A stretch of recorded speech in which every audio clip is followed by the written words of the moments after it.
Looney Farm Guy here, and this is Cheese Factory by Ian on Farming Simulator 25. It's for all platforms, PC, Mac, and console. I'm on a PS5 Pro, and here it is under Factories.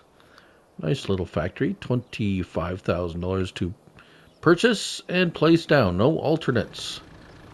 So we have the spawn area here. We have an interior where door opens and closes. Let's see, light off, on.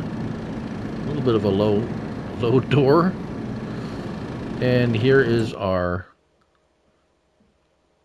incoming materials, and so we have cheese, buffalo, mozzarella cheese, and goat cheese. Those are the recipes there. Let's turn them all on, as I have apparently added all of the products already.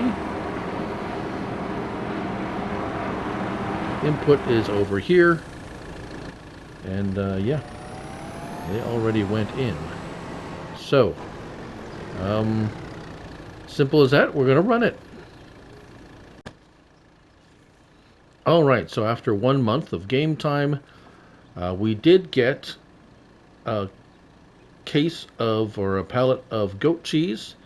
And if we take a look at our factories here, we are on the verge of cheese, but the buffalo mozzarella is going to take another 2 months, it looks like, approximately, to get a case. So not very fast, but small and cheap. So there you have it, Cheese Factory. Thanks for watching. Till the next one, bye for now.